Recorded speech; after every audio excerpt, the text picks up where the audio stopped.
Hello विद्यार्थी मित्रांनो, आजच्या व्हिडिओमध्ये तुम्हा सर्वांचं खूप मनापासून स्वागत। मी सुमन सुरेश सायमोते, नवी मुंबई महानगरपालिका संचलित माध्यमिक विद्यालय करावे शाळा क्रमांक 112। आज आपण इयत्ता 10वी गणित भाग 2 मधील प्रकरण पायथागोरसचे प्रमेय अभ्यासणार आहोत। तुम्हाला जर व्हिडिओ आवडला तर लाईक, शेअर आणि सबस्क्राईब करा। आज आपण या व्हिडिओमध्ये पुढील गोष्टी अभ्यासणार आहोत। पायथागोरसचे प्रमेय म्हणजे काय, पायथागोरसचे त्रिकूट, 30 अंश 60 अंश 90 अंश मापाच्या त्रिकोणाचा गुणधर्म, 45 45 90 अंश मापाच्या त्रिकोणाचा गुणधर्म, समरूपता व काटकोन त्रिकोण आणि भूमिती मध्याचे प्रमेय। चला तर मग सुरुवात करूया। पायथागोरसचे प्रमेय। काटकोन त्रिकोणात कर्णाचा वर्ग हा इतर दोन बाजूंच्या वर्गांच्या बेरजे इतका असतो। या ठिकाणी पायथागोरसचे प्रमेय आपण समजावून घेणार आहोत। काटकोन त्रिकोणात म्हणजे पायथागोरसचे प्रमेय हे काटकोन त्रिकोणासाठी लागू असते। या ठिकाणी त्रिकोण PQR मध्ये जर आपण पाहिलं तर कोन Q बरोबर 90 अंश म्हणजेच हा काटकोन त्रिकोण आहे।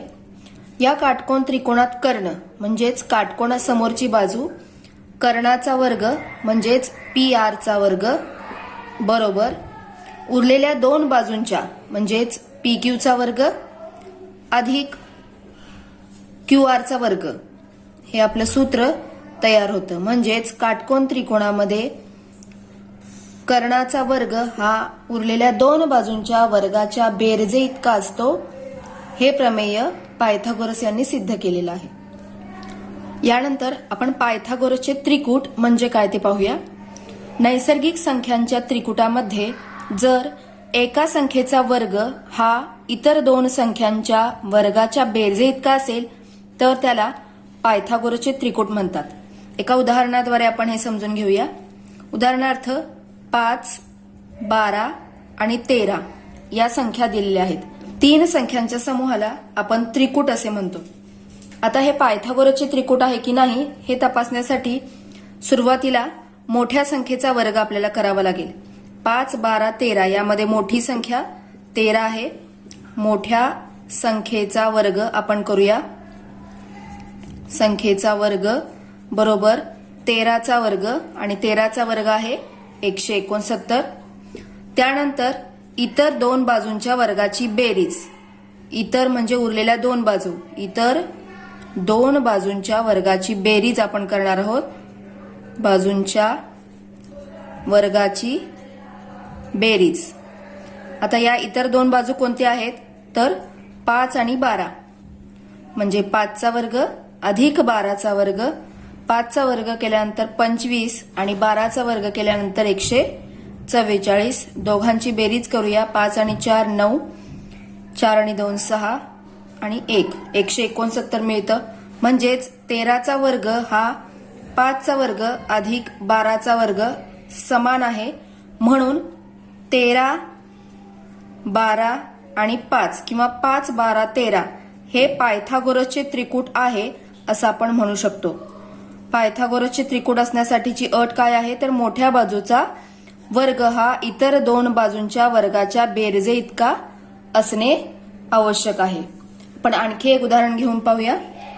7, 24, 25 यामध्ये मोठी संख्या 25 आहे म्हणून आपण या ठिकाणी पहिल्यांदा मोठ्या संख्येचा वर्ग करूया। मोठ्या संख्येचा वर्ग म्हणजेच 25 चा वर्ग। 25 चा वर्ग किती आहे आपल्याला माहित आहे 625। त्यानंतर उरलेल्या संख्यांच्या वर्गाची बेरीज,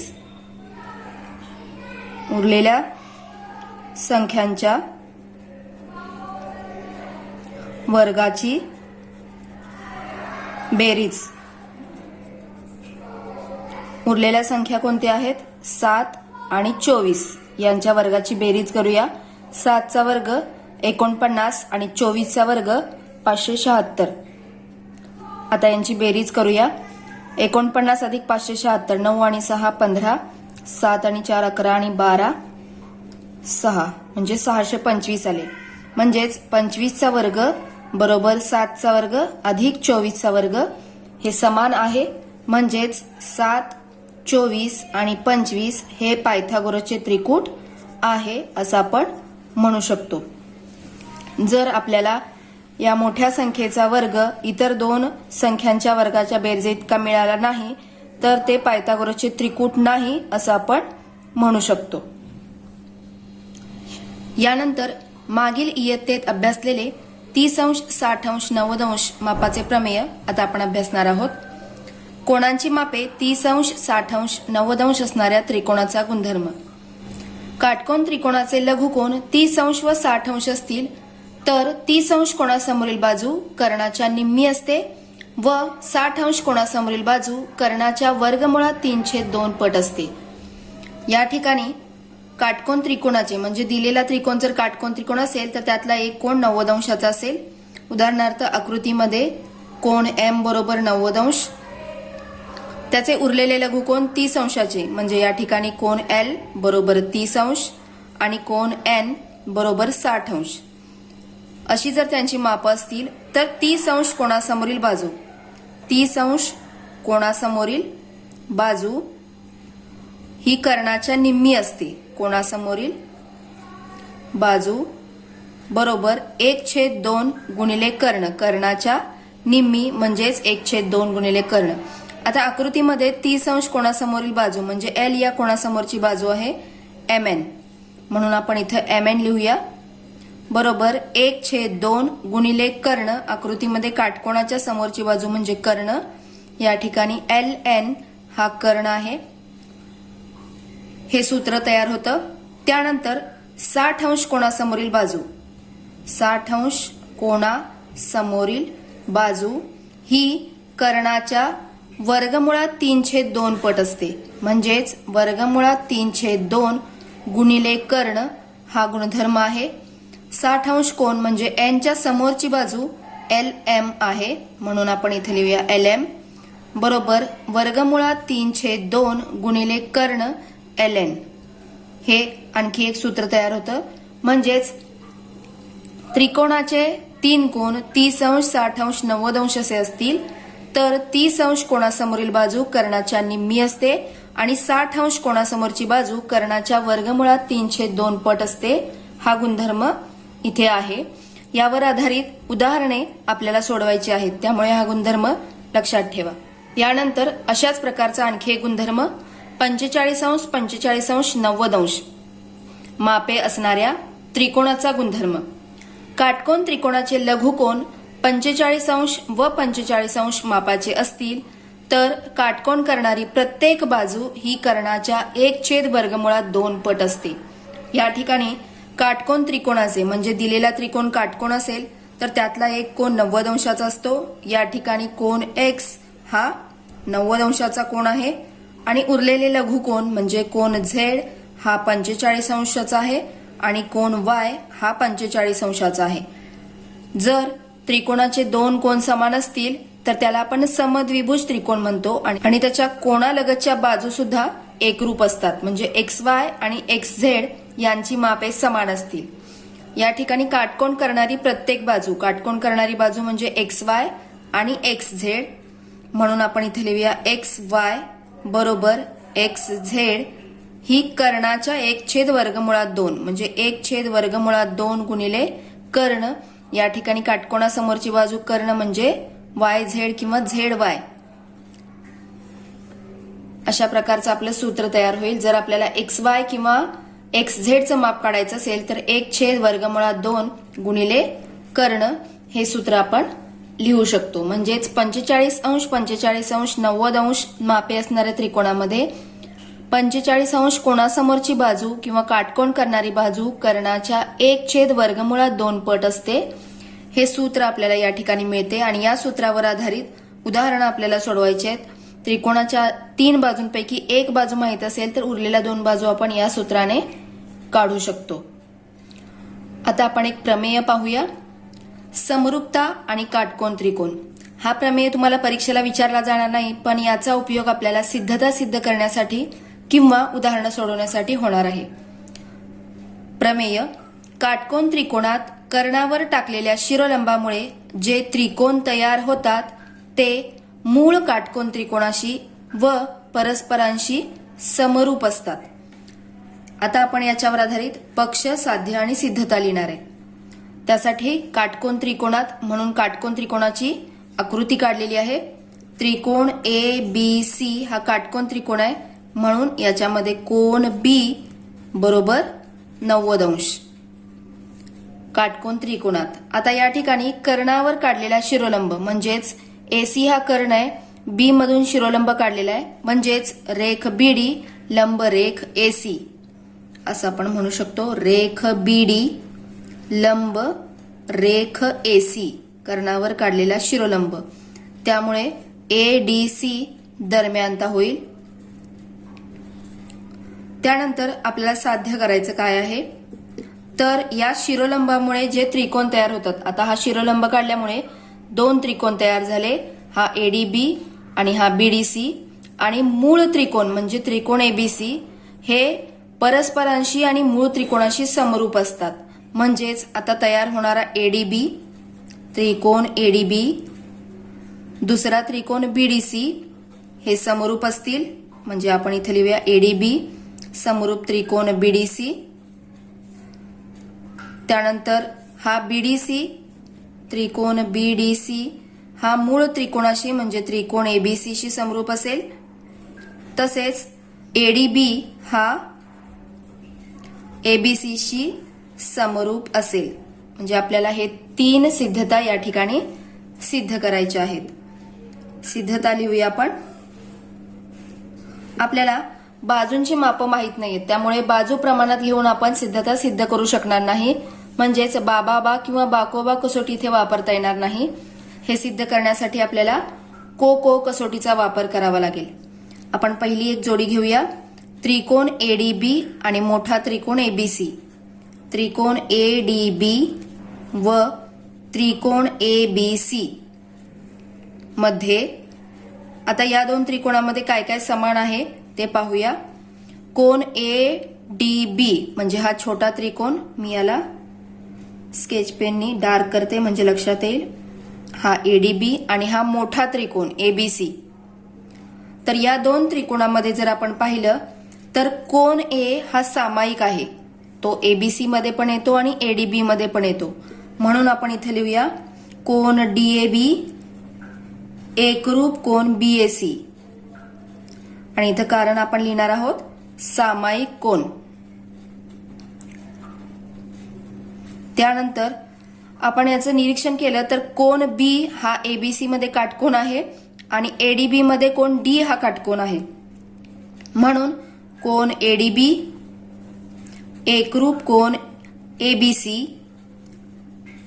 हा D आणि हा B काटकोन आहे, म्हणून आपण इथे लिहू शकतो प्रत्येकी 90 अंश. म्हणजेच आपल्याला त्रिकोणाच्या 2 जोड्या एकरूप मिळालेल्या आहेत. 2 कोण एकरूप असतील तर त्रिकोण समरूप असतात, म्हणून त्रिकोण ADB समरूप त्रिकोण ABC. इथं आपण लिहू शकतो को कसोटी.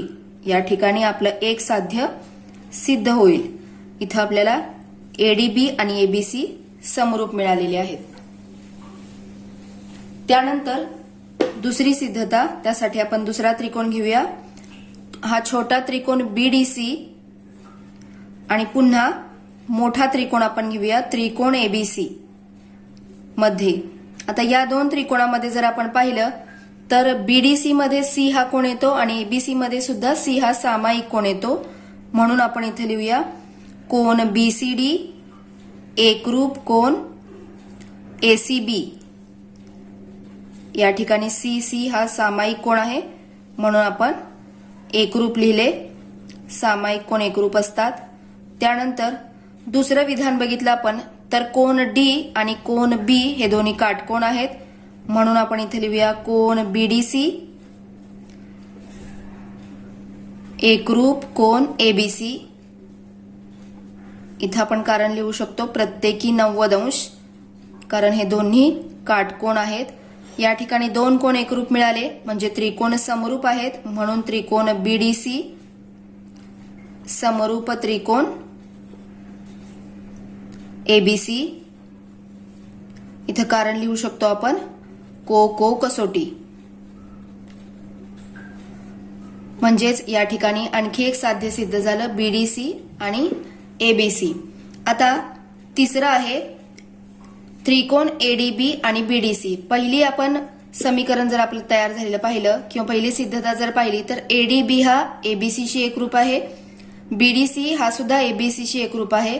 म्हणजेच पहिला त्रिकोण दुसऱ्याशी आणि तिसरा त्रिकोण दुसऱ्याशी समरूप असेल तर पहिला आणि तिसरा त्रिकोण समरूप असतात. म्हणून आपण इथं डायरेक्ट सिद्धता न लिहिता सुद्धा लिहू शकतो, त्रिकोण ADB समरूप त्रिकोण BDC 1 आणि 2 वरून. या ठिकाणी पहिला त्रिकोण दुसऱ्याशी, दुसरा त्रिकोण तिसऱ्याशी समरूप असेल तर पहिला आणि तिसरा त्रिकोण समरूप असतात. या गुणधर्मानुसार हा तिसरा त्रिकोण सुद्धा एकमेकांशी समरूप आहे असं आपण लिहू शकतो. अशा प्रकारे आपण काटकोन त्रिकोणात कर्णावर टाकलेल्या शिरोलंबामुळे जे दोन त्रिकोण तयार होतात ते मूळ त्रिकोणाशी समरूप असतात हे विधान सिद्ध करू शकतो. समरूपता आणि काटकोन त्रिकोण यावर आधारित भूमिती मध्याचे प्रमेय याचा उपयोग आपल्याला उदाहरणं सोडवण्यासाठी किंवा सिद्धता सिद्ध करण्यासाठी होणार आहे. काटकोन त्रिकोणात कर्णावर काढलेला शिरोलंब त्या शिरोलंबामुळे होणाऱ्या कर्णाच्या दोन भागांचा भूमितीमध्ये असतो. आता या ठिकाणी त्रिकोण PQR हा काटकोन त्रिकोण आहे, कारण यामध्ये कोन B हा 90 अंशाचा आहे, म्हणून हा काटकोन त्रिकोण आहे. याच्यामध्ये शिरोलंब काढलेला आहे रेख QS लंब रेख PR.